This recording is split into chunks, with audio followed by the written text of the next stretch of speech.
Hello, everyone, and welcome back to the Three Not So Wise Men. I'm Austin. I'm Krais. And I'm Jyck. And back by popular demand, and because he begged, Kai. It's me. I want to clarify one thing. I did not beg. I bribed. Well, you can admit it. I didn't bribe. I just asserted myself as a worthy contender, partner, collaborator. Oh, really? Let's hear what that audio has to say. Can this part two? Part two? I do not remember saying those words. That was not me. So what are you guys gonna do with $50 now? Well, I already spent it. Thank you, Kai. You're welcome. I'm gonna spend it all on Magic the Gathering packs and get absolutely nothing in return. Nice. Well, I'm gonna buy clown lessons. You need those? I was about to say. I need new shoes, okay? Well, before we get into anything, I think one of us has something to celebrate, isn't there? I think someone just I farted today. Noted. Someone graduated frickin' college. Well, And it's not Krais, obviously. It's not No. Krais. It's not our guest. It's not me. I'm trapped for at least another year. Yeah, it's me. I'm just kidding. Yep. Austin. Yep, I have officially graduated from college. Yeah. I'm a big kid now. He's got his business pants on. I do have my business pants on, actually. Yeah. But yeah. Oh, yeah, you got freaking slacks on. I just noticed. Yeah, Yeah. fully professional. I'm a graduated college student. I'm no longer a college student, so you gotta be dressed I don't know what I'm saying anymore. I'm just stumbling now. Yeah. But I'm happy to still be doing this even after college. Yeah. And hopefully we can do it after all you guys graduate too. Yep. I will Kai disappear. No, it doesn't matter where I'm at. You guys are still gonna go. And we might bring you back on after you graduate. No, maybe. Be a I'm gonna special be guest. dead. Oh, okay. Well, it was nice knowing you. Necromancy, anybody? Hey, it's funny you bring that up because today's pitch is fantasy. Yes. Specifically a fantasy movie. So if you have necromancy, hey, congratulations, Kai, you're in the movie. Changing my pitch idea. Jack just doesn't want me here. But yeah, so No, I do want you here. That's the point of it. that's what It's going to be It's going to be called the Resurrection of Kai. Oh, sick. You're the main character. Yeah. But yeah, I'm going to spell it Kai though. oh, like the Lego guy. Yeah. That's okay. Yeah. It's not based off of you. Oh, no, it is based off of Ninjago. Yes, Okay, absolutely. I see. Yeah, but yeah. So going back to it. So what we're doing with our fantasy is basically we're just gonna write a fantasy movie, and there's a lot of famous fantasy movies out there like The Lord of the Rings. Big one, yep. What was that, Jack? No, that's a big one. That's probably the fantasy. That's probably it's the franchise. one. That's the only one I can think of. The only other one would be Harry Potter, Lucasfilm. The creators of Star Wars and Indiana Jones actually have their own fantasy series called Willow. Oh yeah, I Which forgot about that it's movie. actually back to being just a standalone movie. Yeah. But yeah, Into There's- the Woods, Wicked. I just looked up a couple. yeah, those are fantasy. Dark Crystal. Yep, those are some I fantasy freaking hate musicals. that movie. But yeah, basically with this one, just to kind of clear up the definition of fantasy, basically it's not science fiction, and it's going to focus more on folklore, magic, and unique monsters and creatures. Jack, you're more of an expert. Jack and Krais, you're more of an expert in fantasy. So you guys want to explain what else can define fantasy? Well, okay. Here comes D. I think that puts it pretty well. I mean, you look at D&D. Also, like, because magic takes a lot of different forms, and this can be anything from like Lord of the Rings. It could be like D&D, or magical weapons, or like even King Arthur. The Sword of King Arthur would be considered fantasy. Yeah. Sword and Stone. The Sword in the Stone. We've got any mythological creatures, dragons, big one, staple Some in fantasy. ancient form of like you said, King Arthur is a good example. Yeah. But like, what was New England like back in like the Dragon Age or whatever? New England I don't know. in the medieval age. Yeah. But yeah, Listen, the coffee hasn't kicked in yet. Gotcha. You're not even Normally it's finished pretty with it. quick. yeah. Typically it's just, alright, I'm hit. Oh, I guess we didn't get you a frappe like usual though. Yeah. However, I would like to point out while it is fantasy, we did not set it in a specific time period. While it is typically set in the medieval age, or sometimes even Renaissance. Yeah, it does not have to be. I did mean to say that, but thank you for bringing that up, Jack. Now I just want to do fantasy Star Wars. Yeah, Harry Potter took place in the 90s, technically. Yeah, there's a lot of modern day fantasies that have come out that are really cool, and then some that even go further back in time. A lot of like iterations of like biblical text is considered fantasy because of all the stuff that happens in it, and like anything from that period really. And like fantasy is a very broad genre, so I don't think we're gonna get much crossover with the four of us. We'll see. We could all have like basically the same bitch. We've had some crossovers when we didn't necessarily think we would. Yeah, like just think about last episode when we did our historical fiction video game. Please check that episode out. Just remember, Kai and I both had about roughly the same time period here in America. 3 of us. You had it in the same time period, just different country. Yeah. So and we had all of history to use, and yet we got what we got. I will say this: they were vastly different games, though. Yeah, they were. Sure, but we did all choose the same time period. Accidentally, yeah. Okay, very briefly, since we've talked about fantasy as a whole, who do we want to say maybe just like some of our personal favorite fantasy franchises? Sure, I'll start off. First one that comes to mind is Harry Potter. I basically grew up with the Harry Potter ones. I actually didn't watch the Lord of the Rings movies until like the last 2 years. And it's just kind of been... From there, it's just kind of had a lot more fantasy coming in. Yep, I'll go next. Harry Potter for sure. I was really big on Harry Potter earlier, or in my life. Recently, I've been getting into a lot more Tolkien. My dad's he's not very nerdy in the way we are, except for Tolkien. So the first time I watched Lord of the Rings, the Lord of the Rings movies, it was the extended edition because he had the box set. Jesus. And I was allowed to watch those movies before a lot. And I've gotten a lot more into learning more about the lore, and I'm rewatching the movies. I'm like, oh, there's cool. Did you know about that? And I'm just like, actually so much as I watch them. But I'm just a really big fan of fantasy. Yeah. In general. Okay. Monsters and Men is definitely your product of that. Monsters and Men? Monsters and Men. Men and Monsters. Men and Monsters. My bad. Come on, get the script right, guys. I'm sorry. It's been like a month since I read it. Yeah, I don't know if I've mentioned it by name on this, but that's a play I've been working on it's actually getting closer to 5 years now. It's very fantasy heavy. Was I not supposed to say it? No, you're good. Okay. I just haven't, I don't think I've just mentioned it by name. I've mentioned it before. Yeah, you brought it up a couple times because I think I've talked about helping you edit it. Yep. But yeah, there's a lot of that in there. One thing I forgot to mention was there's this other one that's also kind of popular, and it's actually about to get a remake, is The Chronicles of Narnia. Oh, goodness. How did I not freaking think of that? Have any of you guys seen, like, the original movies? I grew up on that. Yeah. But yeah. And I'm not talking about, like, the ones that came out, early 2000s or something like that? Yeah, the ones that came out, like, 80s. Yeah, the 80s. Yeah, 80s I have not seen. Yeah, they literally drew in the mythical figures onto the film because it was that primitive in regards to special effects. Yeah. Well, it was also like, if they weren't necessarily a movie, they were TV movies. So like they were made for television, not big screen. So they didn't really didn't have the budget. Yeah, but they also like did I think every book. Yeah, they did every book. There's a lot of them. Interesting. Or at least the first few. Like they did more than I think they did at least 6. They did a lot more than the Disney movies went on to, and they only did the first 3 books. Yeah. All right. Anything else, Kai? Yeah, I mean, freaking. How much time you have because I mean I wasn't as big as Lord of the Rings as much, mainly because my brother was obsessed with it like constantly, and anything my brother's obsessed with I legally have to hate. Yeah. That's how siblings work. I don't hate Lord of the Rings. I actually grew up liking it a lot more later on, but I feel like that's a common thing when you grow into fantasy. But like even like I'm gonna go like really offbeat here, like even shows like Pokemon Bakugan or like No, hold on. Wait, whoa. Hey. You can't mention Pokemon around this one because then he'll think it's okay to use for his pitch. Hey. I'm not.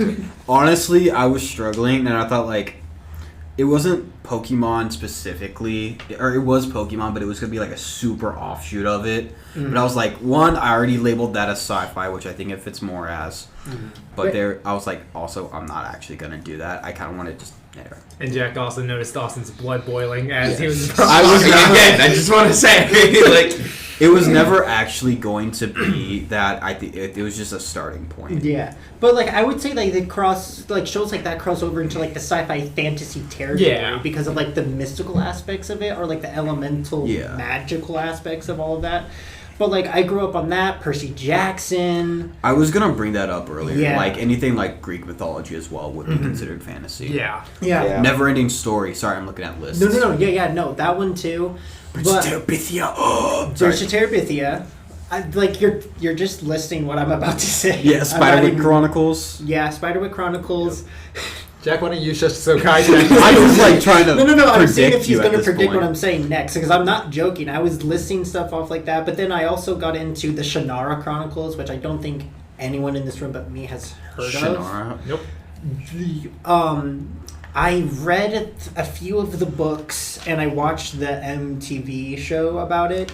I actually really liked it. I'm sad that they canceled it, but I've seen like a few posters and like ads for it, but they're pretty good. They're pretty good. They're not for everyone, I would say, but they're pretty good. It's like if some nuclear event triggered fantastical stuff, and now it's like after modern times, and but like they have to live in the ways like the Renaissance times would because of that nuclear event, and radiation is what caused like magic and mutation into like fantasy monsters. It's a cool concept, but I love fantasy, hence why I bribed my way into this episode so I can write. Right. Yeah, bribed. I bribed. One thing I want to bring up, because I'm still looking at lists, King Kong would be considered fantasy in Kais. Yeah, it's not science fiction. It goes to this mysterious island and they just bring him back. It's a movie. The example of like modern day fantasy, I think it was done really well.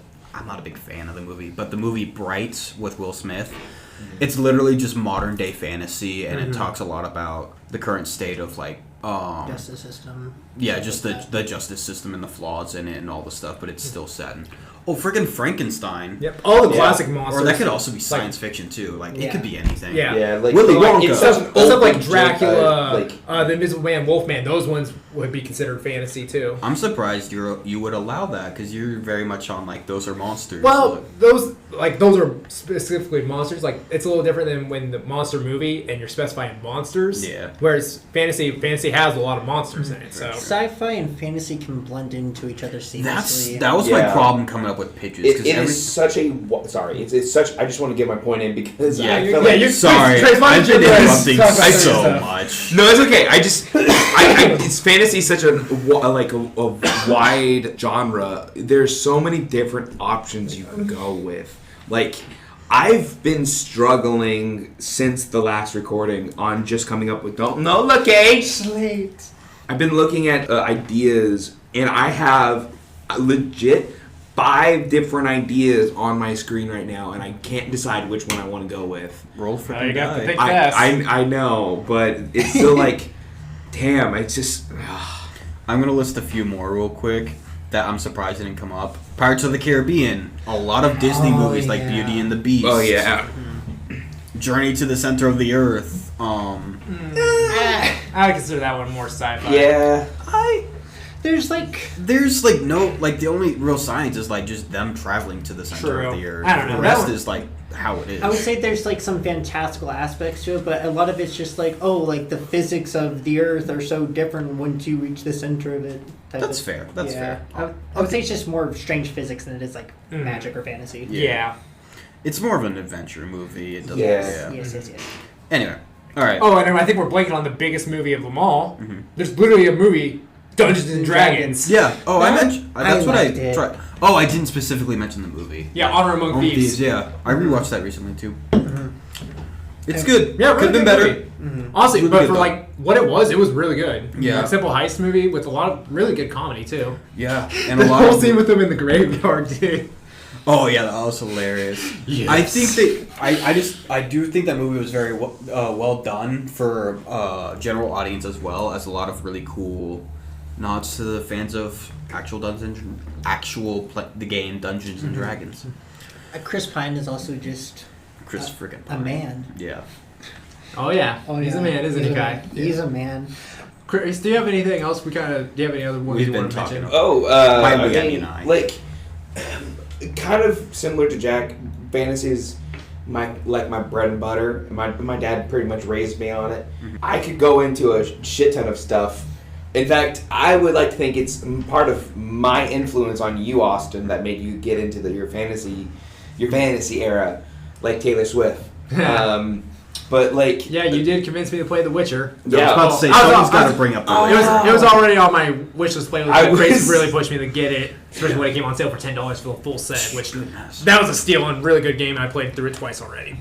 yeah, there's so many like options I could talk about. Like, I feel like I can't just talk about one without going into one of like my hyperfixations and to an idea I have for the pitch. Like, again, I have 5 different ideas for this pitch, and I cannot.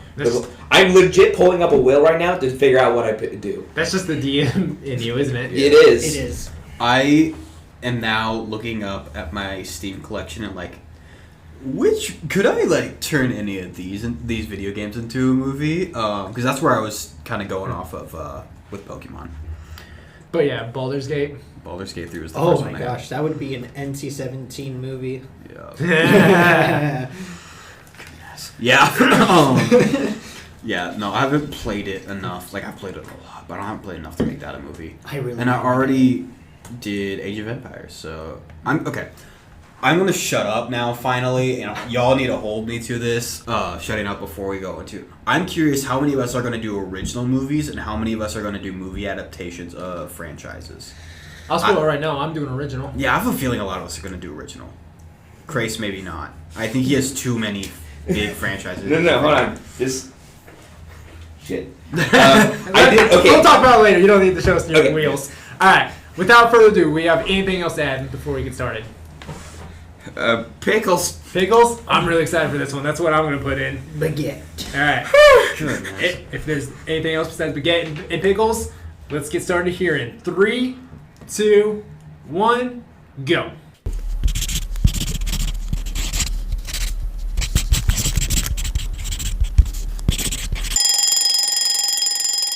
And time. Oh my god. Just put that final period in. I don't have everything written, but I have it in my head. Oh, I had to cut stuff, that's for sure, but Yeah.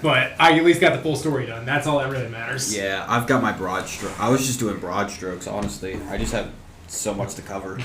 I will say I am not as confident in this as I am Echoes of the Timber, but I don't Yeah. hate it. That's fair. That's very fair. Chris, how you feeling? Feeling? Gotcha. All right. Shall we just get straight into it? Yeah, I'm excited to get into it. Yeah. Anyone who's dying to go first?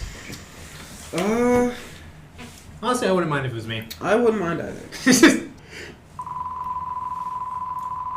I'm really curious. I hate this part. Oh, you guys got lucky. It is me. Yay. All right, I'm kicking us off. Following me will be spin. Who's it going to be? It's probably gonna be me or something. Oh, you're incorrect. It's Jack. Hey! First is worst, second Alright. is the best. Guys, we gonna go third 2 times in a row? I don't know. Grace, what are your predictions? I don't know anymore. Yep, hold each other's hands. Alright. Who's it gonna be? Who's it gonna be? It is Kai. 2 times in a row. 2 times in Let's a go, row. baby. And Grace, you'll finish us off. Yay, good for you. Self-affirmation. Any thoughts about that? Hey, you'll have time to collect your thoughts beforehand. Yeah, that's true. Alright. Just get into it. Yep. We'll get right into it.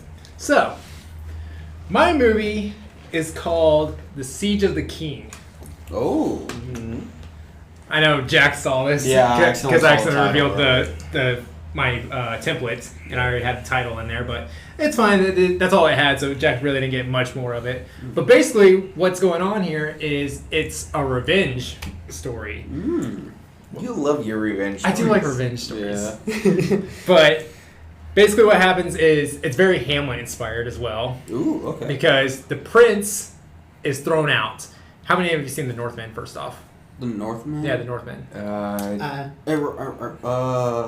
How about The Lion King? How many of you seen that? I've seen that. Yeah. So basically the uncle comes in, kills the father, and the prince decides or has to escape, and then he'll come back. Oh, it's Hamlet. Yeah, it's Hamlet. Yeah. Well, Just I like know Hamlet, just like yeah. Lion King and Hamlet, Northman, that kind of stuff.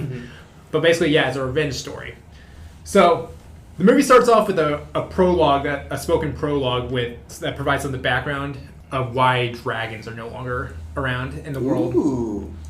And while the background is being told, basically the general background is that the prince's great-grandfather fought a war with the dragon riders and basically won and basically exiled them away, believing that all the dragons had been killed. And while this story is being told, while it's being narrated, it's being seen through tapestry paintings and stuff. And then we'll, get the title of Siege of the King. And so, after the prologue ends, we're introduced to Prince Kaelin, who is just kind of... What's up, Kai? No, keep going. He already hates the name. No, it's not that.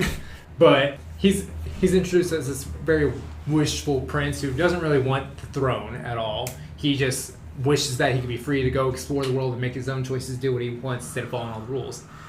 That night, his uncle returns to the throne, or to the kingdom, and there's a little bit more of that just general dialogue stuff. But basically what happens is that Theragon is the name of the uncle, and he leads an attack or a coup against the king, and the king knows that trouble's coming. He gives his ring, his emblem, family ring, to his son, and tells his wife, the queen, and his son to head for the docks hidden beneath the castle so they can escape.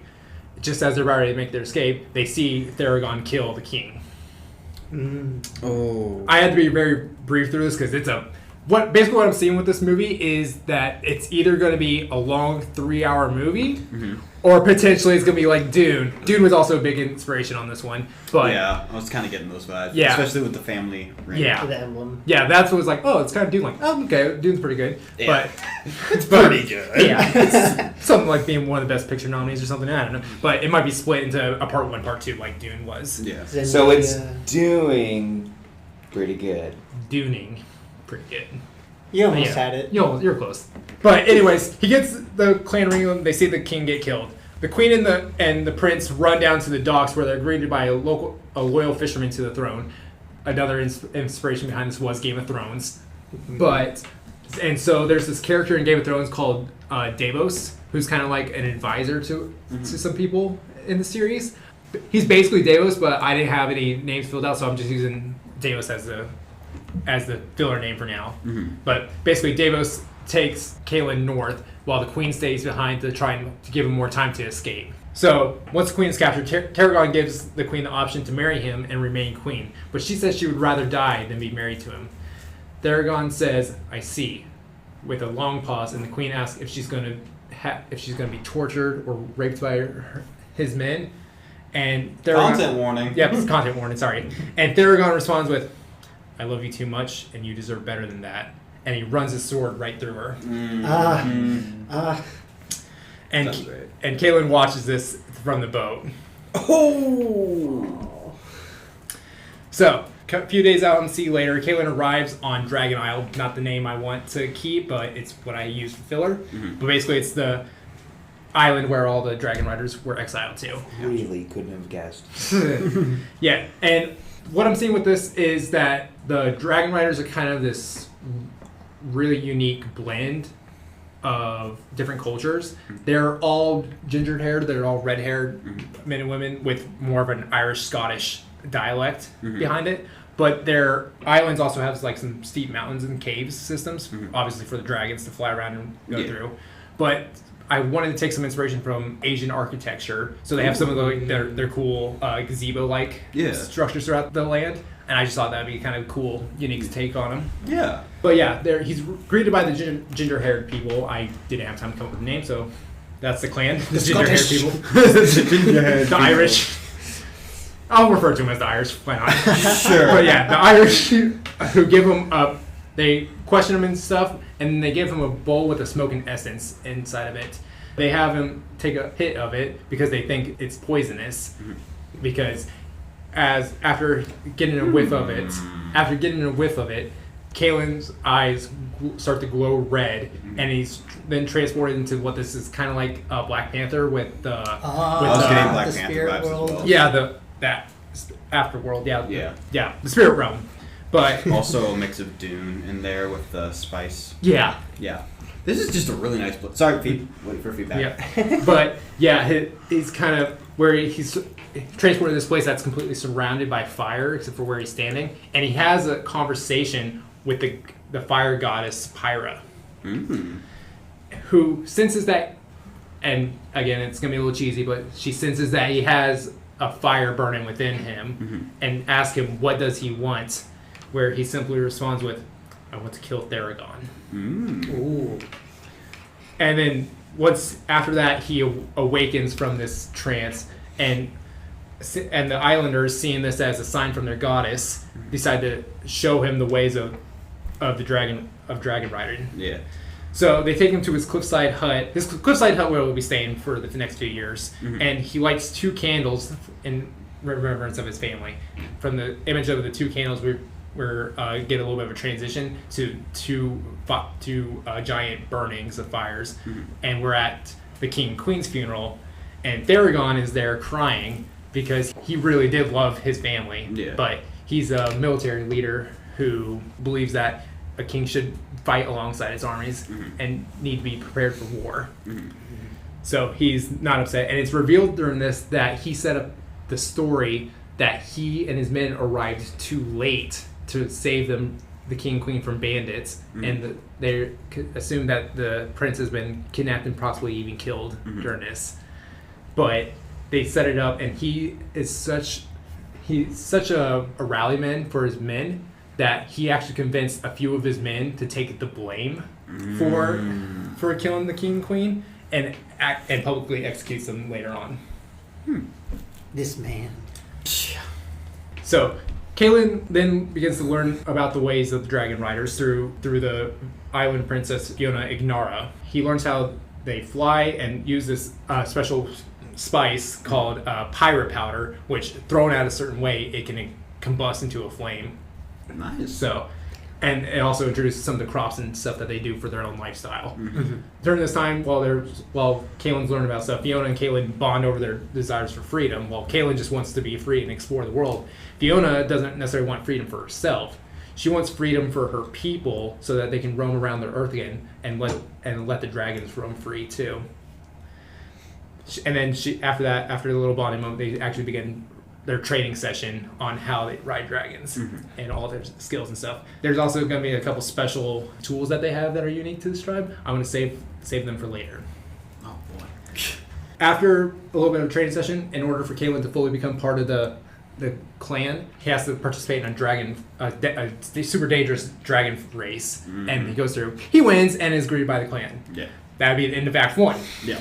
Act 2. Don't worry, I got 3 acts for this. Like I said, 3-hour, possibly 2-part film. Goodness, this is a 5-act. That was the first 2 acts. Yeah, and after he wins the race, there's a little bit of the after party. You get a big feast and everything. This is when Theragon's men attack the island with their ships. Several people die, including Davos. Oh. And then after the attack, they plan to retaliate. And during this attack, one of the men, only one person survives, makes it back to warn the king that there are still dragons. And so Theragon goes back to start going through the archives to see what his great-grandfather used to defeat the dragons, and finds that they had special weapons made. And he starts ordering them to be built around the castle.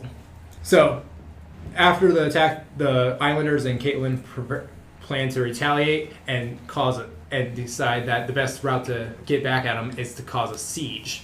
But Theragon, being the mastermind or a military genius, would probably see it coming unless it came from within the city. So they hire a bunch of pirates to come in and start providing food for the civilians in the city, and also so that way when the siege starts, they can block off the Royal Armada.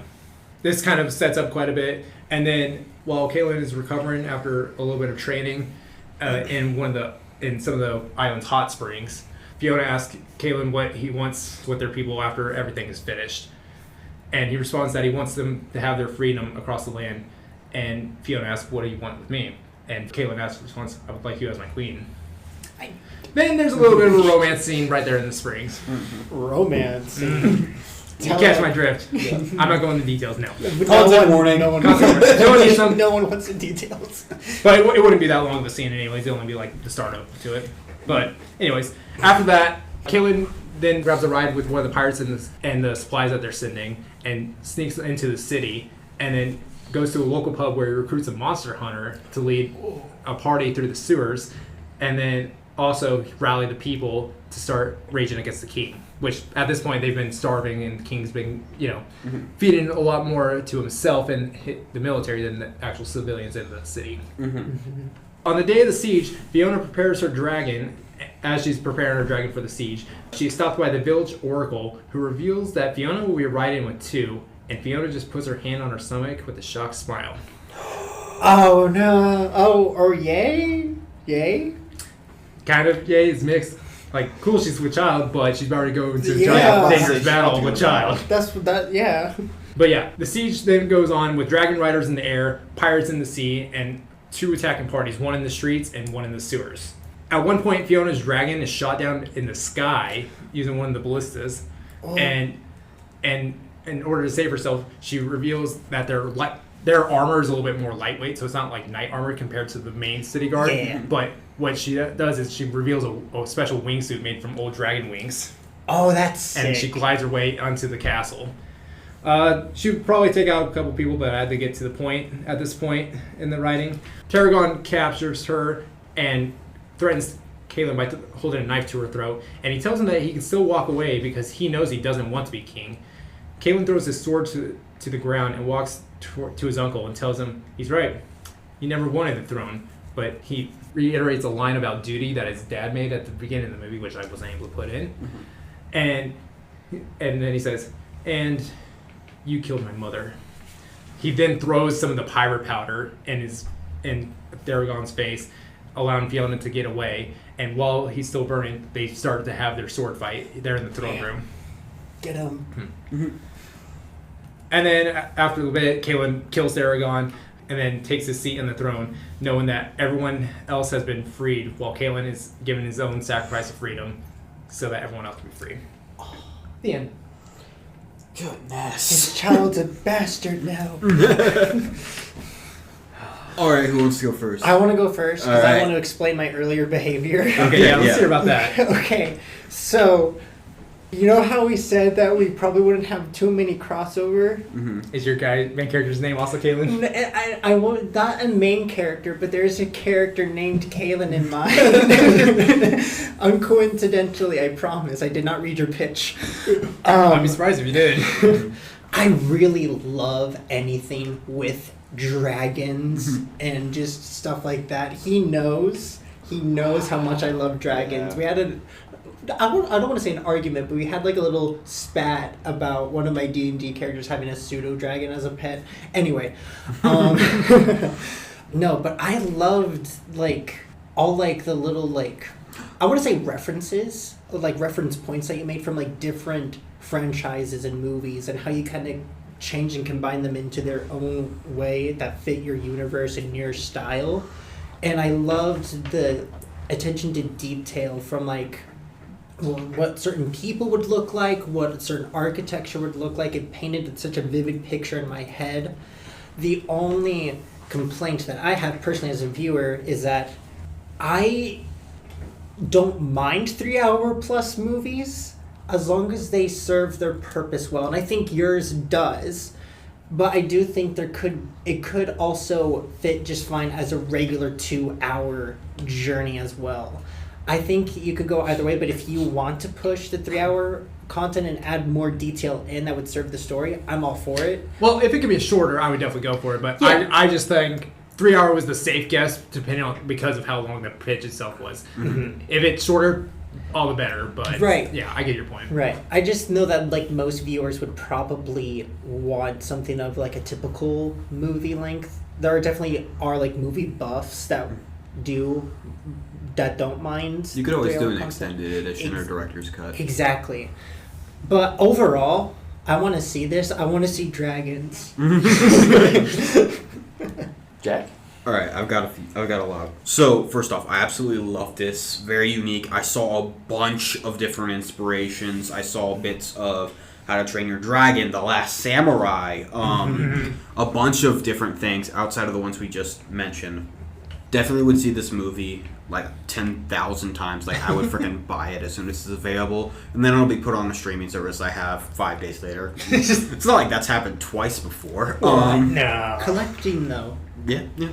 Okay. So here are my few critiques because I could just rave about the things I like about it. So first off, you had Tarragon is the uncle? Theragon. Theragon. Yeah. So Theragon originally blamed the royal family's death on bandits, but then he had his troops take the blame for it. That was a little unclear for me. And then he also is a man who believes the king should lead his armies, but he wasn't at the island in the first attack. That was a bit confusing for me, a little inconsistent. To shorten it, I feel like you could have ordered the scenes differently, so we spend, like a few scenes that are on the island are put together back to back. A few scenes in the city put together back to back. I feel like that's a good way to shorten it. With what you said, I think if you want it to the quality I know you aspire to, this is going to be 3 movies. It's not 2. This is going to be 3 movies. Yeah. You got to be honest with yourself. Maybe. It is that long. And I absolutely love it, and it could be like a Lord of the Rings trilogy type thing, where you just shoot it all at once and then you edit it and have that. And I absolutely love that, but it's going to be like 3 movies. And also, you mentioned you cut stuff? I couldn't go into much detail. There's a lot more detail that goes into Fiona. Yeah. There was stuff about the oracles. There was going to be a lot more stuff about Theragon and his duality of it. I didn't want him to just be like, oh, I'm the uncle who didn't get the throne. Yeah, no, this is a franchise. This is a trilogy that leads into several like HBO-style TV shows. That's kind of what I wanted to talk about. Yeah. For me, when it comes to fantasy movies and like fantasy IPs, you need time to explain any new world. When Lord of the Rings came out, it spent time telling you what this world was about before they went on to the adventure. You have to spend time learning what teaching the audience what will be the normal for them at the beginning. And your world can be for me, for fantasy worlds, I love fantasy worlds. So I feel like I'm the best qualified to talk about just that. Your world is so detailed, particularly for the 30 minutes that you spent, and I just have to praise you on that. But, going into Jack's point, you can't spend a 3-hour movie with this alone, because either the plot is going to be rushed or the design of it is going to be rushed. It will have to be a trilogy if you want people to not only love the world that you've created, and the story you've created. Yeah. Act 1 would be at the beginning in the scenes and setting everything up with the royal family and that thing. Act 2 would be on the island. Act 3 would be the siege. And I feel like if you just shuffled the order a bit, you could do that and compress it to 2.5 hours. But I want to see every little bit, and it could be 3 hours. That's just how I viewed it off your pitch. I don't see it being a trilogy, just because of how it is, and if you split it up the way it is, you're not going to get a whole lot of the audience in the first part. Part 2 and Part 3 would be definitely a lot better, but I feel like it would be better split just in Part 1 and Part 2, with them both roughly being about 3 hours. What you could do is, if you wanted to keep this the way that it was, you could have this movie, but then also have a spin-off show, a prequel that sets up the world building, maybe. Yeah. Kind of like how Game of Thrones and House of Dragon are kind of doing. Those are exclusively HBO shows, not movies. But it's the same concept. There are plenty of movies that are the backdoor pilot. I have thoughts about cinematic universes and when they do both movies and TV shows. Yeah. Well, So, Dune's doing it. Yeah, but even then, Prophecy wasn't received very well. Well, that's stupid. I love it. Anyway. It's a whole thing with him. Just Cinematic universes are made for cinemas. That's where I'm leaving it. See, now I'm you sorry. got- Any other thoughts? I apologize. and now you got him upset, and now we Without have to go get him a reiterating- cookie to calm him down. No, he's Without drinking his- reiterating anything said, I think there's really nothing. I really just want to. I want to look at this. I want to read the script. I want to. Yeah. You're Anyway. lucky I'm trying to make it a book.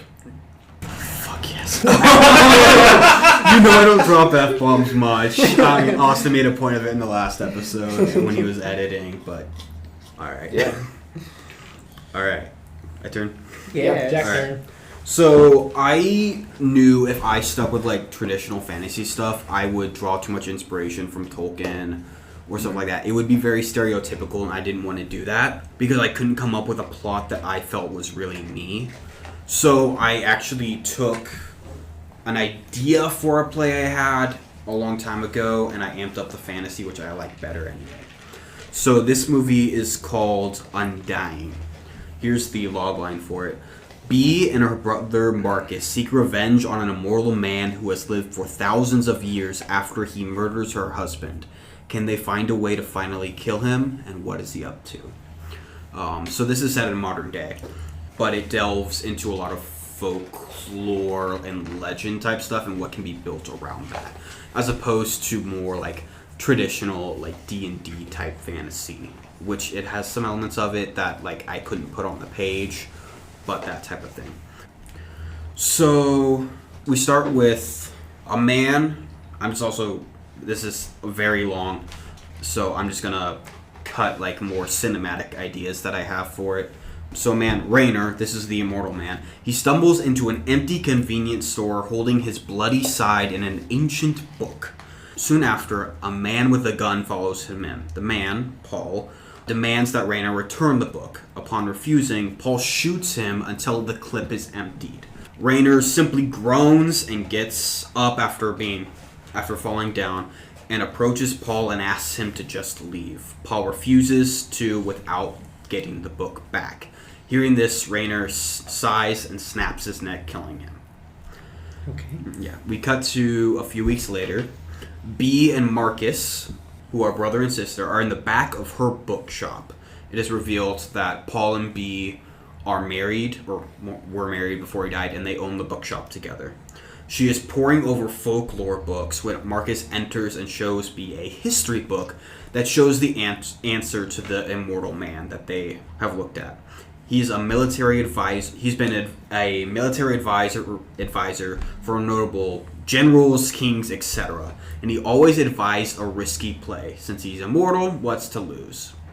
And then Marcus shows more evidence because he was there at the time where Raynor came to the bookshop and robbed it with Paul in there. Paul chased after him with the gun and etc. There's sketchings and stuff. So basically, Marcus shows all this information and proves that Bee shouldn't have been looking in folklore. She should have been looking in history. It's also revealed that the book that was stolen was a much treasured family heirloom of Paul's. And they decide to bring all this information to a professor of history who was a friend of their parents. I didn't go into too much detail about a lot of stuff, like the characters and stuff and dialogue, etc. So we cut to Bee and Marcus listening to a lecture by Dr. Kathy Grant and end up bringing their discovery to her when they meet in her office. They pose it as hypothetical, and these men are simply copycats of one guy or maybe a secret order or something. And Dr. Grant tells them about, cuts to the chase and tells them about this man, a legend of a man called Raynor, which in German is like military advisor, which is where I got the name. Plus it freaking sounds cool to me. And there's an old song she sings that tells of him being cursed by a witch for spurning her love, and the only thing he seeks in this world now is a way to die. Cut to Raynor somewhere in Europe. I didn't choose specific locations or time periods for this stuff. He is digging up a tomb, consulting the book he stole. It is revealed that the author of the book, who is the one in the tomb, was a friend of his that was looking into a way for him to die. but the friend was killed in a siege in his castle before Raynor could get the information. And Paul is a descendant of that friend. When Raynor realizes this, he's just beside himself with grief and then quickly moves on. In the tomb, Raynor finds the key to a cipher that is in the book and begins decoding it. Content warning, this gets even more gory and stuff throughout it. But as he's decoding it, a piece of the tomb falls, a massive stone crushes him. Oh. And then the camera just kind of sits on him, and slowly, like, the rock starts lifting up.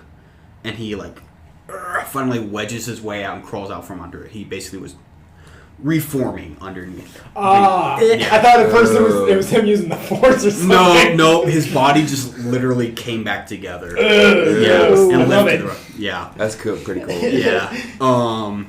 After that, he simply basically sighs, cracks his neck, and gets back to it as if that was nothing. Now we're back in the bookshop. They jump all over the place. Didn't have time to streamline it. B and Marcus are looking through Paul's notes on the book that B found shortly before Marcus found the answer and just hadn't had a chance to look at yet. And in there is a copy of the cipher that is in the book. Marcus, who is a whiz of ancient languages and codes and stuff, over time, montage time, figures it out. And it tells of a special dagger enchanted by the same witch that cursed Raynor that can kill him. Upon more research, she recognizes the dagger from descriptions and sketchings. It's actually in a museum she visited in a small town in the Midwest. So they get to the museum, and they're just kind of like posed. They're like in disguises. By that I mean like ball cap and glasses and maybe a wig or something like that, which was totally unnecessary. And Marcus brings that up, and he's like, "Oh right, yeah." Little bits of those types of jokes throughout it. But they arrive at the museum, and they're just staring at the blade, and they're like, "Well, what do we do besides just wait for the guy?" And we're like, "I guess that's it." And Marcus poses the question of, why are they trying to kill Raynor when he himself just wants to die? B says she wants to talk to him and get the revenge herself. She wants him to feel real pain. After a bit, Raynor shows up, and a kind of a heist scene happens where B and Marcus are trying to stop Raynor, and in the end he is arrested by the police, and the police confiscate the blade as evidence. B and Marcus go back and try and plan how to get Raynor out, and during a news report, it's revealed Raynor broke out himself, and the result was an absolute massacre. Marcus tries to stop B from going after him. It's gotten way too dangerous. She says, "I don't care," and she leaves him behind. Him, not knowing what else to do, starts doing more research about the curse itself, trying to streamline what's going on, or trying to help her out in the best way he knows how.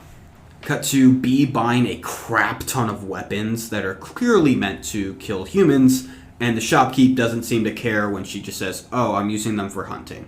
We get that classic bit. Welcome to America. This is America. And then we have Raynor back in, this is like Eastern Europe, in his homeland. This may just also be in the US, it really doesn't matter. But basically he finds a cave, and it's revealed to be one of his like homes he's had throughout the centuries.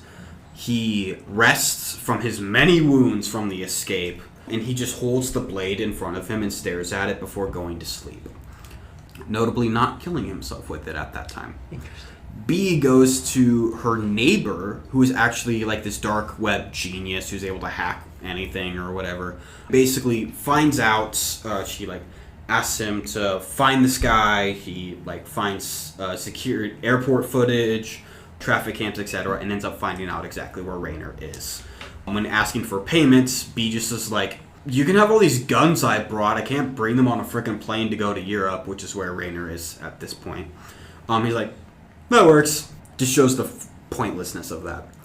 And then we get a scene where we see Marcus and Raynor going side by side. Marcus reading passages and figuring out the curse and the enchantment of the blade, while Raynor is working on what I'm about to explain. The blade is not, in fact, enchanted, but rather coated in poison. And Raynor is taking the poison off the dagger itself, what is little is left, and painstakingly recreates the poison. Mm-hmm. Then we cut to, there'd be some things in there in between, but we cut to B finding Raynor at this stone circle that looks like at one point was probably a building or a house at that point. And they start talking, and it is revealed the witch that cursed him was actually his wife that was saving him from a terminal illness. She was a doctor of sorts for the time period. And the immortality he gained was actually a side effect. And she spent the rest of her life making the poison so that he could die after she did of old age. The afterlife was a main, spending the afterlife with those, with family and ancestors and all that's a main thing in their culture. That was the name, Ancestral Plane. Sorry. You're good. Ah. And basically, while she was doing this and spending her life doing this to support them, he would go basically be a mercenary and go to wars to gain the money and fight to protect her, etc. But one time, while he was off, there was a raid in their village, and she ended up dying, and the weapon that was finally coated with the poison waiting for him was stolen. That's why he did not have it. And B asks him if all the death he has caused was worth it. And he says to be reunited with his love, yes. The pain of not being with her is more than any he has since endured. Hearing this, B destroys the poison and the book, so Raynor will forever live more with this pain. She wanted to inflict pain. This is the best way she could think of. And right after, there's a tussle and stuff, and B gets knocked out, hitting her head on a rock. And thinking she's dead, Raynor runs off in a fury and desperation, not knowing what to do. Cut to B waking up in a hospital. Marcus had finally tracked her down after going through the hacker friend. We'd have a funny scene there. And they fill each other in, basically, with all the information I've just discussed. This is the last thing I wrote down. So this is the last thing that's officially in the pitch, but then I will go into what I was trying to write down. Raynor discovers there was some poison that spilled onto his clothes. So the rest of the movie is Raynor basically trying to recreate the poison after the poison again, so he can die in the same in a place probably where he originally, probably at the circle I talked about, and be still injured, and this time with Marcus shows up, and he's just like a madman trying to figure this out. I've got to be with her. I got to be with her. I got to be with her.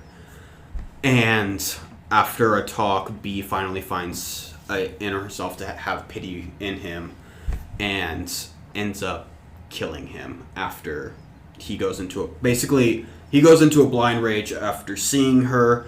Marcus and her and him all fights, and in it Marcus takes the poison, helps B out, and B ends up killing him. Is how that ends. That was my plan. Yeah, that's what I got for y'all. Was my pitch longer than Jack's? I think the pitch itself, mine was longer, but the story would be longer in yours. I was going to say, it's one of the first ones that I think mine was longer than yours. Yeah. And we've been, this is our 30th pitch? Yeah. Sheesh. Yeah. But yeah. Yeah. Grace, you want to go first? No, you can go first if you No, want. Grace, let's hear you. Yeah, you never go first. Well, I need time to gather my thoughts. Fair enough. I mean, I liked it. Mm-hmm. I think it's another one of those Jack specials of oh, here we go. Yeah. I'm ready. Yeah. I mean, the amount of stuff that you write, I'm always interested. But I think just an interesting story, interesting world. Something that I feel like some fantasy movies or genres are scared to go into is gore. Mm-hmm. But from what I've seen, I'm not saying you're wrong, because Game of Thrones got pretty gory. Excuse you, that's a TV show, not a cinematic. Oh, you're right. but I do Use your own medicine.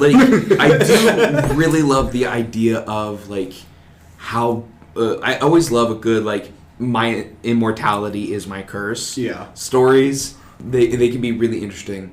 The scene that you described, him reforming underneath the giant freaking rock. Yeah, just chef's kiss. Yeah, I really can't think of anything else to say, but just good pitch. I liked it. Yeah. I will say, his form of immortality was heavily inspired by like Wolverine and Deadpool's regeneration, but like it was inspired, but it's not really that. Yeah. So I know that was probably something that was thought of, if not the audience probably was thinking it. I did acknowledge that it's not quite the same thing. Go ahead. Okay. So my biggest thing with it isn't necessarily the pitch itself. Well, the story itself is fine. My only thing with it is, and this is definitely more of a personal gripe with it, but with fantasy, I kind of want that escapism. So I don't necessarily want to see modern day. Like I'm fine with like you find unique ways to put a modern like a spin that uses like some modern mechanics. Like you somehow make it some sort of medieval or not necessarily medieval, but some sort of ancient pistol or something. Yeah. That's kind of more interesting to me. But sometimes when it's just like, oh, we're just going to take fantasy stuff, but we're going to put it in like modern day stuff, that's kind of like, oh, that kind of ruins some of the escapism of fantasy for me. But that's my biggest thing with it. It's just like, this one just probably won't be for me. Yeah. Krais, your hand is up. Yes, Krais. What do you have to share for the class? I'm just gonna say no to all of that. What Austin just said. I'd argue that modern fantasy can actually be more entertaining sometimes because it gives an audience more of a better understanding of what's happening in the world. Like I said earlier, when you introduce a new world of fantasy, it's going to take some time for them to like fully develop into it. Introducing a modern like a world. I'm not saying I disagree with you. I'm just saying, for me personally, when you see like, oh, we got smartphones and stuff with dragons and stuff, it just kind of ruins that bit of escapism, that fantasy I like to see in my fantasy. Yeah. Also, I did think of the cinematic masterpiece that does have gore for a fantasy movie, The Northman, which I used as an example previously. But go ahead. I think you both bring up some pretty valid points, and I'll get some like my thoughts on the original pitch, but I want to say this. I think that like it could be handled multiple ways, really. Like for me, one of my favorite fantasy pieces that is kind of based off of D&D is Vox Machina. They have like kind of modern lingo or like modern dialect and some styling to it that is kind of like modern, but it's set in medieval to Renaissance times, and they balance it pretty well. And I think that's what makes fantasy more entertaining to me, because like I think part of the reason why I didn't get to Lord of the Rings at first until I got older was because of like how they spoke, how they talk. It was very much like in that time and very like. I think I can get along with like modern language being thrown in. It's just more like I don't want to see like helicopters, regular cars and stuff in screens. In a fantasy movie. And again, not a debate thing. That's just a me personal thing. I get that, and I'm kind of the same way. I'm in the middle with it. It's like if you can execute it properly, and I think that's one of the things that you did, and that's what I'm gonna give you for in a minute. Is as long as like it can be executed properly, I can delve into the escapism. But I agree to the point like where if it's like set in a different time period, whether it's futuristic or whether it's in the past, the escapism is stronger because you're not in a world that resembles yours too much. But what I do think that your pitch does perfectly is that it does balance enough of that to where I could escape it a lot more, because while you do use some modern mechanics, you kind of do focus on just the fantasy aspect in the characters and how the characters process that. May I ask what you said? This was kind of like a riff of one of your plays. May I ask which one? This was a play. This was originally. A play? I've been trying to write it for a bit, and I just couldn't figure out how I wanted to do it. And then when I switched my brain into more of like, let's do it as a movie and lean more into the fantasy folklore of it, it worked a bit better because it became kind of more like almost like an Indiana Jones adventure movie is a little more. I was getting that vibe. Yeah.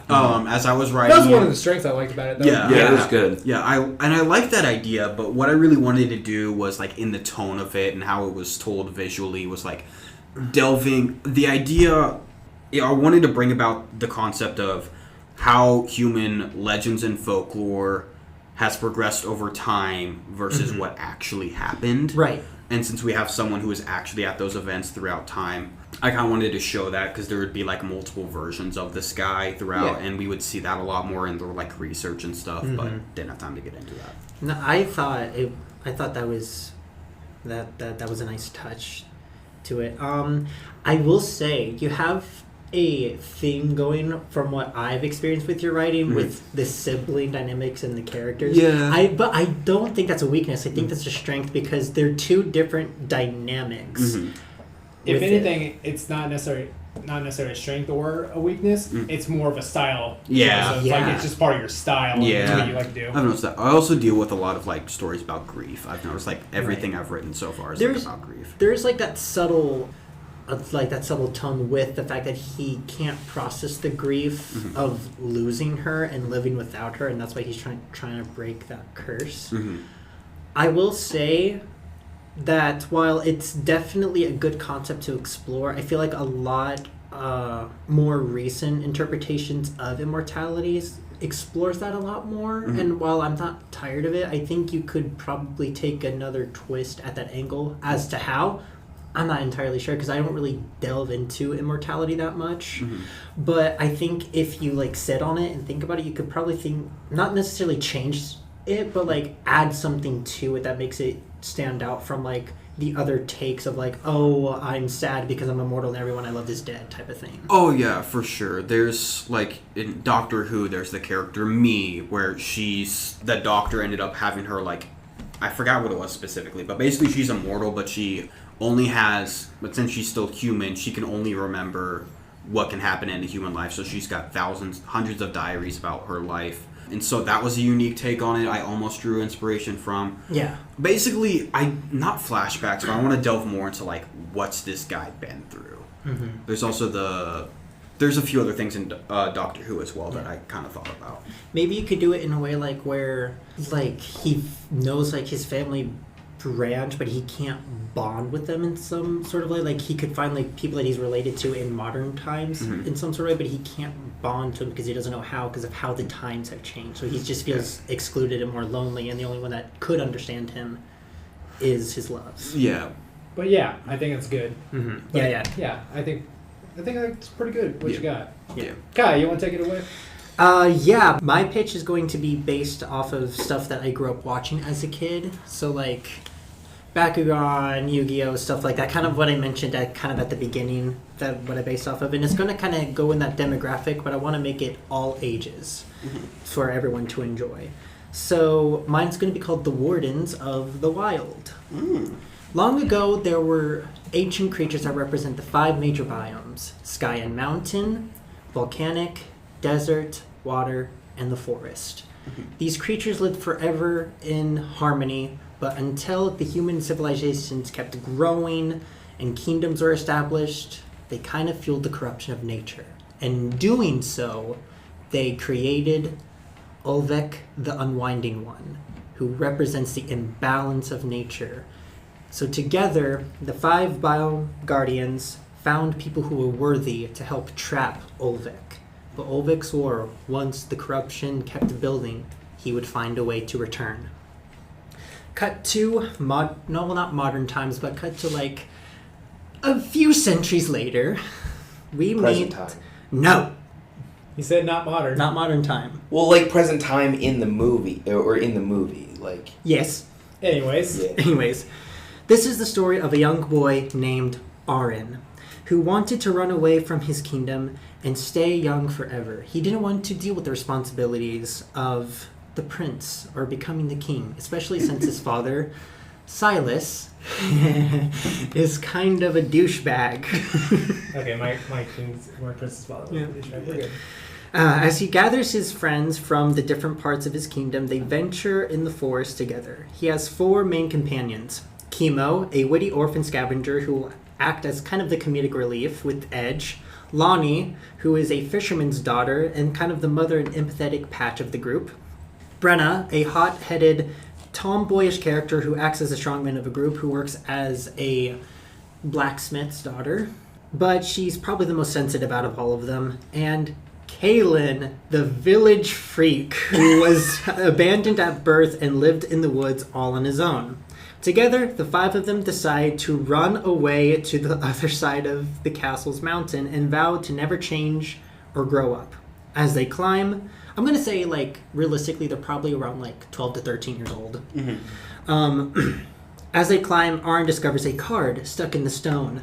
The moment he reaches to take it out of the stone, and the moment he touches it, it explodes into a million pieces, and out comes a gigantic eagle creature made of the same stone.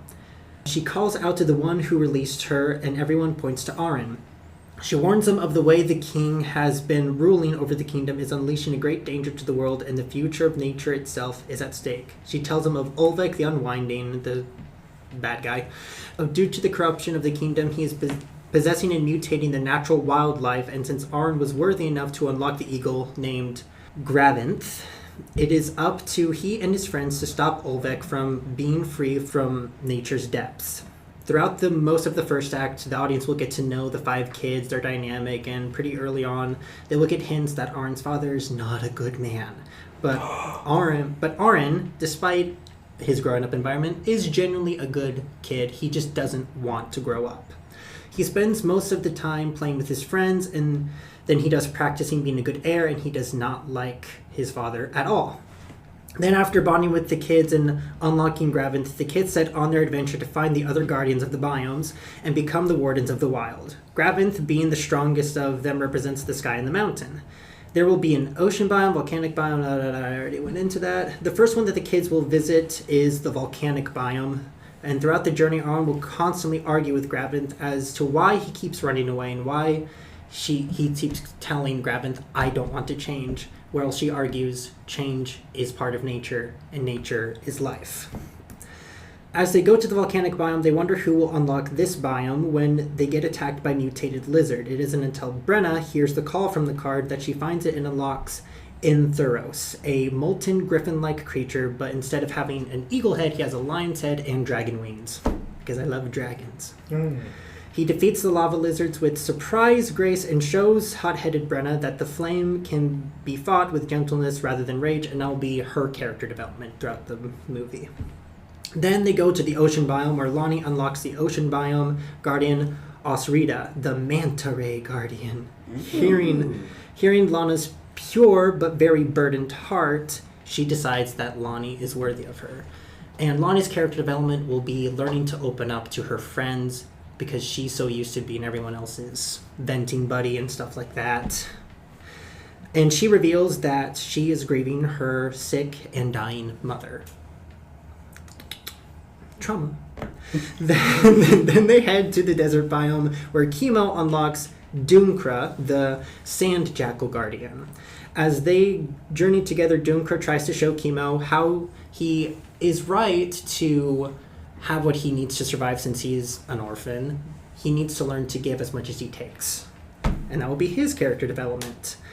Lastly, as they make their way back to the kingdoms of the forest, Kaelin unlocks Thornmaw, a bear-wolf hybrid guardian of the forest. Kaelin now knows that it was always his destiny to stay in the forest and take care of it, and that he didn't need his parents because Thornmaw was always there, he just didn't hear him until now.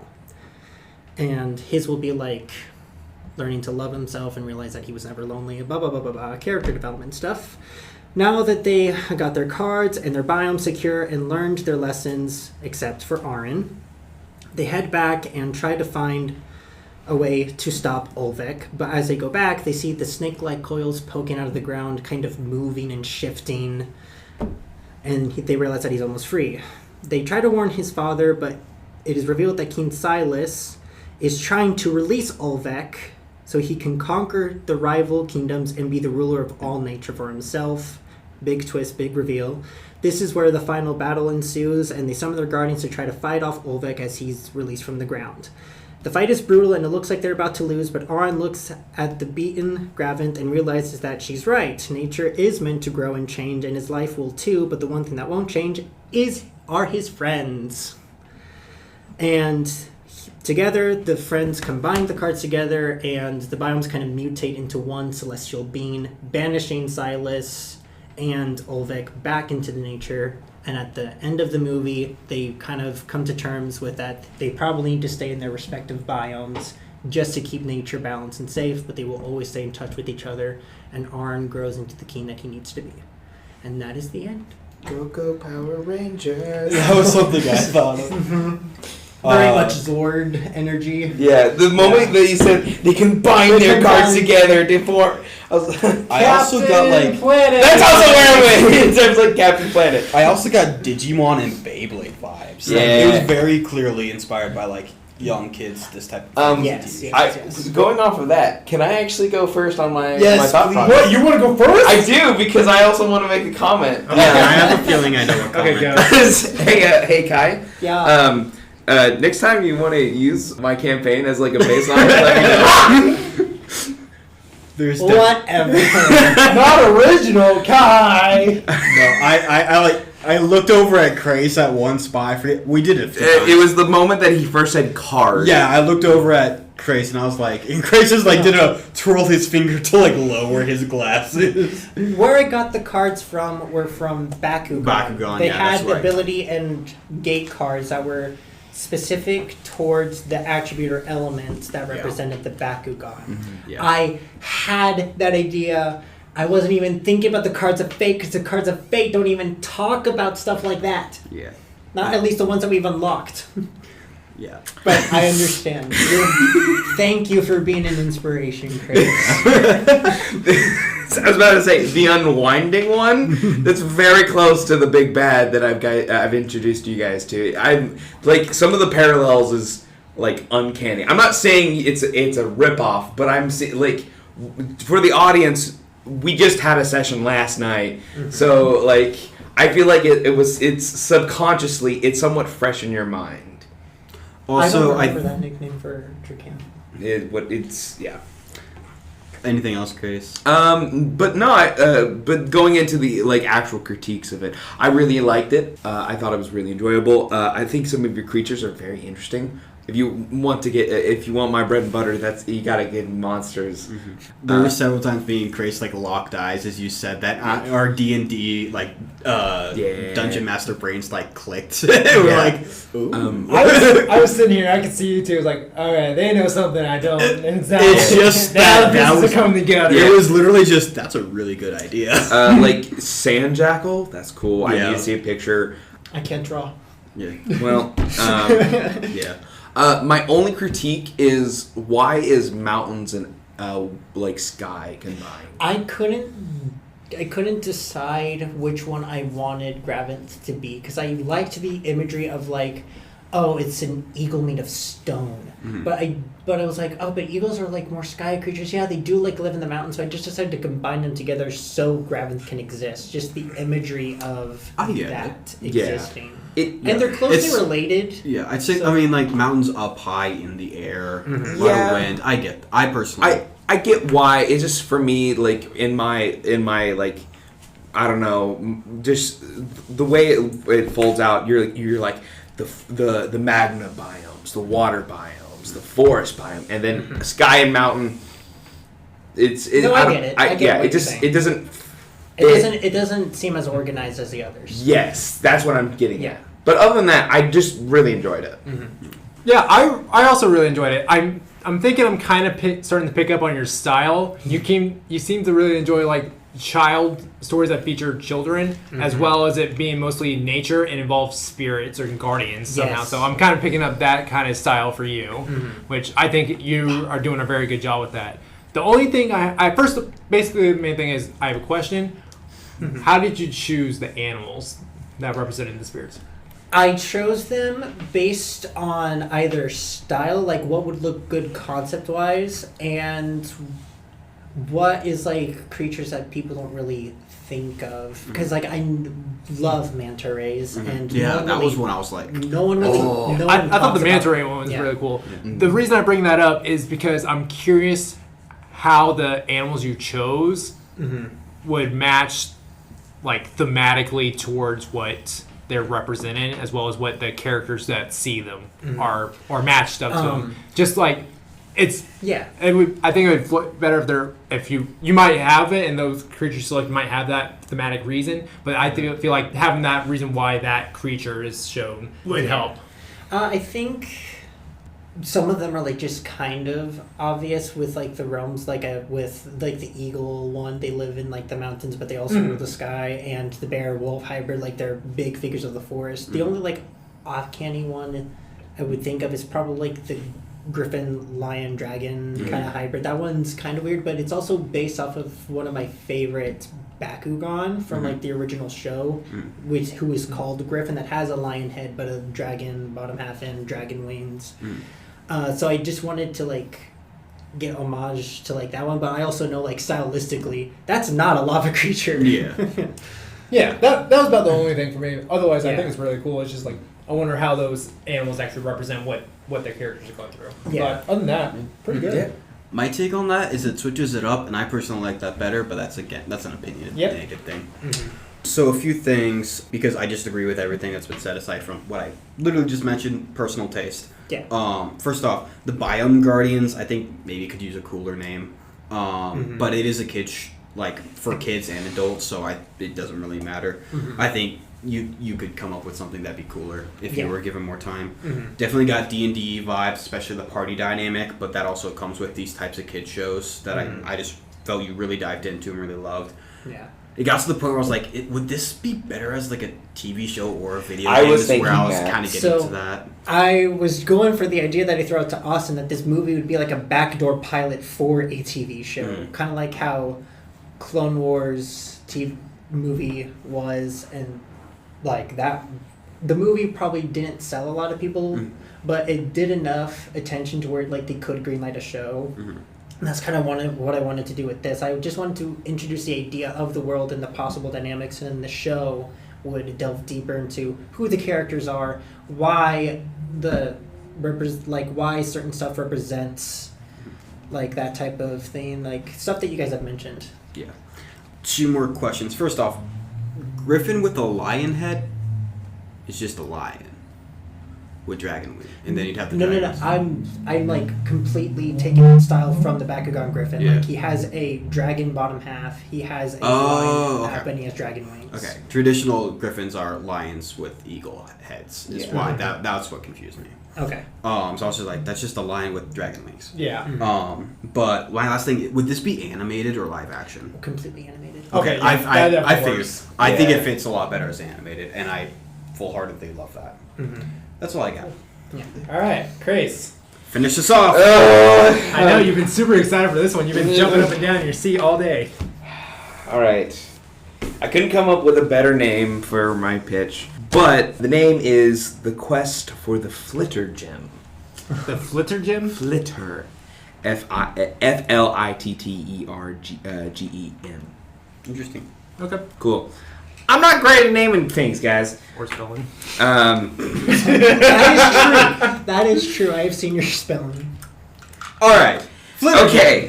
So, this Sounds like instead of like cussing, like you use that. Oh, I can leave. Hot Belgian waffles.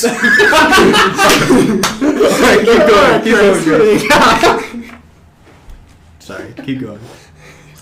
Anyways, before I start, I had a lot of different pitches, and I eventually decided to put them all into a wheel and spin it. I got the same pitch twice, which was make your own. So because I've been doing a lot of, here's like something like a spin-off of an IP I like or something along those lines. It's been a minute since I've done like a pure like, hey, Krais Baker original here. Yeah. And so I got that option twice. So I was like, okay, well, That's the universe telling you. yep. Thank you, universe. So I decided to delve into my D&D book and see if I can't find any inspiration there. And I remembered, and one of my first ideas for another campaign, besides the one I'm running right now, is a floating islands world where the group would be like on a pirate ship, like adventuring the world, but. The movie opens up and we are introduced to Auroria. It is a collection. It's a flying archipelago continent, and we are introduced to Drake Warren. He's a kind of a street rat kind of character, trying to get by like stealing from stalls, tricking people with card games, stuff like that. So Aladdin. Yeah. No, let's say. Tell me if you recognize this movie or not. But we get introduced to him, and we actually are introduced into the world by the environment. Like, he's running around on the streets, and we see, like, people talking about, like, the world. Like, we're also introduced at the top of the movie about the Flitzer Gym. It's a pure, like, white diamond gemstone about the size of a football, and each face is like a different, like, is like a angelic wing pointed downward, so it makes this weird, like, heart shape with the wings. But we find out that it's been lost to time. No one's really knows where it is, and Drake is obsessed with this thing. He's like, he wants to go out into the world and be a pirate finding treasure. And he's going about his normal day when he meets Naomi Bailey. She is a fierce captain of the Nottingham, one of the many, like, flying ships that sails the sky. So she meets Drake, and she's like, you got some pretty good skills. I actually need a thief. If you're interested in helping me out with this little quest. And she shows him a map to where the Flitzer Gym is supposedly is left behind. And it says that there's this great storm that stops people from exploring the island, but recently the storm has receded and allows travel. And she's like, I want to get there. I need someone slick enough to help me find it. And he agrees, like, right off the bat and goes with her.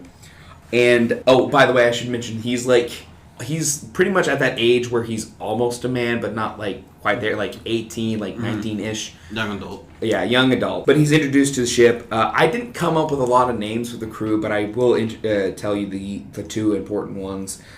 Baron Christian and Jade Wright, which is, Baron is, like, he seems to be he's the kind of a sketchy dude on the ship that Drake gets introduced, and he's like, You can stay over there, dude.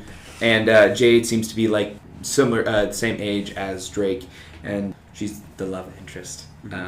Yeah. So Naomi introduces Drake to the crew, and Baron and Jade, and she's like, well, I got pretty much a full crew, but I want one more person. I'm looking for a trapper, someone who can help us hunt and deal with traps along the way. You never know what we're gonna find. So I was going to go to the city of Ethos and find my good friend. This is actually kind of funny, Silas. To find Naomi's good friend Silas Bishop. So they leave the city of Sonbay to go to Ethos, and when they so Sonbay is kind of like a more it's a lovely city place. Ethos is more of a rundown city full of crooks and of the like. And they get there and immediately find Silas, and he's like, it's revealed that Silas and Naomi have worked together before, but Silas doesn't know how to play well with the team, and Naomi's like, he's only interested in the gym itself, and so they work together to find it. But they start traveling the skies, and I forgot to mention, Drake actually finds something called a whirligig. It's basically like a small rabbit with really long ears that can basically turn its ears into a propeller. That's why it's called a whirligig. He finds it, and he names it Oscar, because he had to have an animal companion. So they start traveling the skies, and I couldn't figure this part out, but there's an accident on the ship that causes the ship to veer off and hit one of the floating islands next to them, and a group of howler monkeys join the ship. Now, when I say howler monkeys, I don't mean like the ones that we know. I mean howler monkeys that when they scream, they cause sonic booms to come out of their mouth. Do they look like the howler monkeys that we know? Yes. They're howler monkeys with a different meaning. Yes. But, everyone on the ship is like, we gotta get rid of these fucking howler monkeys. And it's a big-ass fight scene with monkeys. And because of the monkeys have, like, the sonic howl, some of their, like, screeches hit the sails, causing the ship to change course. And eventually, they finally get rid of the last Howler monkey, but it's too late and the ship crashes and they find themselves on an abandoned island and it just basically destroying the Nottingham. So the group basically starts exploring and they find the Marlowe, an older ship in much better condition, and it was captained by Captain Warren, Drake's father. He finds it and it's like he never knew his father personally because he left when he was really young, but it's revealed that his father went out for the gym, and yes? This is very similar to one of the Aladdin direct-to-DVD plots. It is? I haven't seen one of them, actually. Aladdin's father is the king of thieves. Well, okay, I knew that, but I was more taking inspiration from Treasure Planet. Anyways. I was also I was okay, go. So it's revealed that Captain Warren was trying to find the Flitter Gem as well, but he died, unfortunately, and the ship crashed. Some people were able to escape, but Warren died. So they were like, okay, well, we have a new ship. Let's get it up and running. And they spent. There's a small montage of the group working together to get the ship working, and they continue to set sail to the ancient city of Aerolio, just an ancient city where the Flitter Gem is supposed to be housed. They find it, and traps, and eventually it gets to Drake and Naomi at the altar where the gem is. And as Drake goes to grab it, he looks into the gym and he can see Naomi going for her sword to stab in the back. I will say, the entire time in the movie, it was set up that Baron would be like the portrayer because, like I said, he's a very sketchy dude, or either stylist because he's very like put offish. But no, it's Naomi, and she reveals to him that she was actually his father's first mate. And can I continue? I didn't say anything. No one's talking, dude. Anyways, so she reveals that Drake's father was wanting to go back home. He was tired of adventuring. He wasn't getting far with finding the Flitter Gem, and basically forced the crew to turn back. Naomi didn't like that, and when she went to she killed him, but in an accident. But unfortunately, they had to abandon ship and all that, and she needed Warren's help to help find the Flitter Gem, so that's why she recruited Drake. So that whole battle happens in the temple, and Baron, Silas, and Jade all rush in to help him and stopping Naomi, and it ends with Naomi falling out of the sky to her death, and Drake with the Flitter Gem in his hand, and they basically ask, what are you going to do with it? And he throws it back to the island, not wanting the burden of what the gem would do, or not wanting the burden of it. And the crew sets sail into the sun, ending the movie. Cool. Overall, I liked it. Okay. It was good. Definitely picked up a lot of different references on that one. Aladdin, Treasure Planet. I even got Uncharted in there somehow. Drake is just that, and being in deserts and stuff, so Yeah. that kind of triggered that one. But yeah, I think it probably could have used a little bit more blending, because sometimes it felt like, oh, here's this sporadic thing, and it just needed something to kind of like ease its way so it kind of More smooth. cohesive. Yeah, a little bit more cohesive. Thank you, Jack. But that was about the only thing. Otherwise, I thought it was pretty good. I just like the references, like, I see what you did there. Yeah, it's very much if like Treasure Planet's protagonist was Aladdin instead of, Jim Hawkins. Jim Hawkins. Thank you. It's been like 10 years since I saw that movie. But yeah, I think there was enough originality in it to like make it stand on its own, and like I do think the world building is good, but again, to reverb what Austin said, I think if there was just a bit more organizing, it definitely would have stand on its own. And I was like listening intently, like, okay, because one of the things that I like about you as a DM, but also just as a writer, is that your villains are awesome and I love them. So I was listening intently for like, okay, he's not like, we're halfway through the movie, there's no villain, like there's no like clear villain left, and like Treasure Planet's big thing is like, oh, the villain is like the guy's like partner. So I would kind of like already got the like feeling of, okay, someone on the crew is going to betray him, and the only one that like you established a relationship with was Naomi, so I kind of knew that like she was going to betray them. So I think what I would have liked to hear more is Drake's interaction with the other crew members, and you kind of like talked about them a little bit like individually, but I would have liked to hear their dynamic a bit more, and I think if you had more time in the pitch you would have gotten to there. And that's my only critique. Honestly, for me, this is just not my cup of tea, this style of movie, so I'm not going to go into, like, what I didn't like about it style-wise, just because that's just my objective, because I personally found it kind of bland, but I also find those types of stories bland. I also got a bit of Atlantis, like the animated, Yeah. But would you, like, want this to be, like, an animated movie? No, I didn't really design it to be... I like the idea of it being live action with, like, fantastical elements, because I want it to be, like, somewhat realistic, but I wouldn't mind it being animated. It's just, like, for me... Yeah.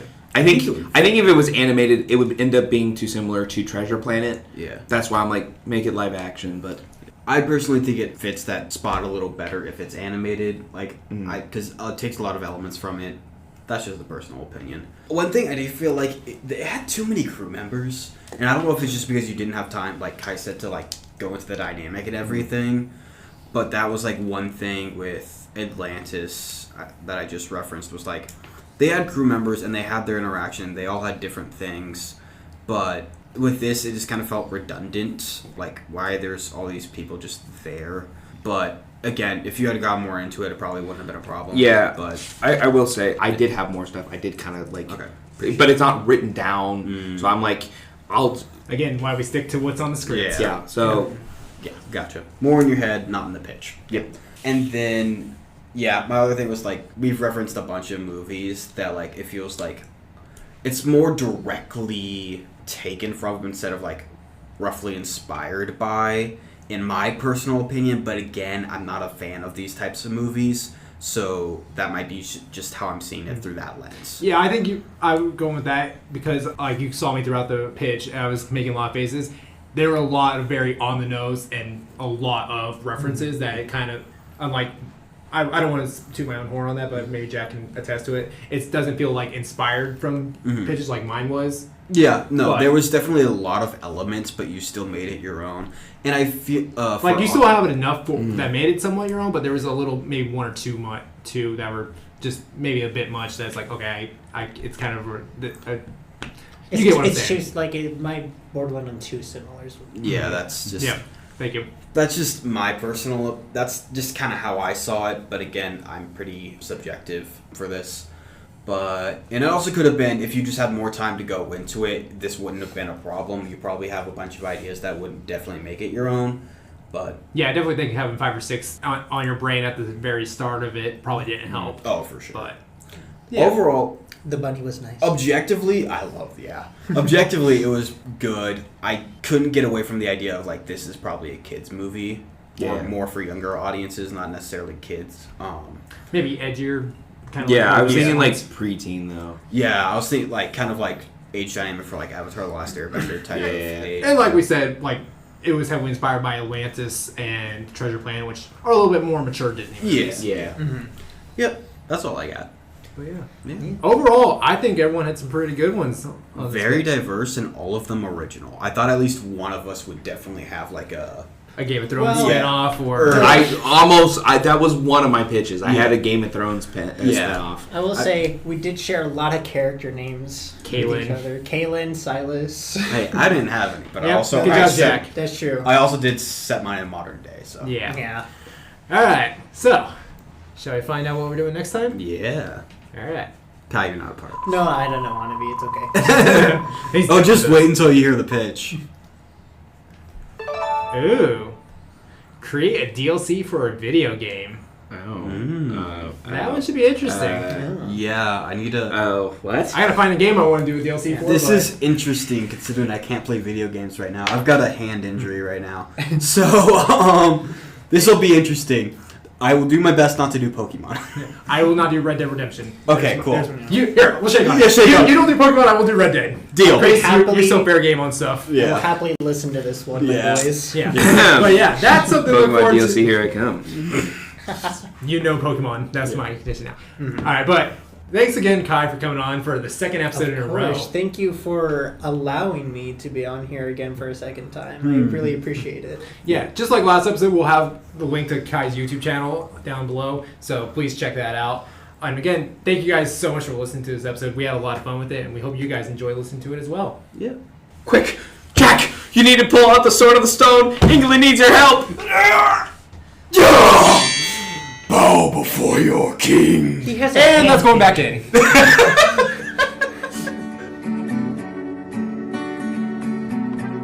And that was the 3 Not So Wise Men. Krais Baker, Jack Green, Austin Michaelis. And a huge shout out to Louis Trotter for making our intro music. So happy trails and ta-ta for now.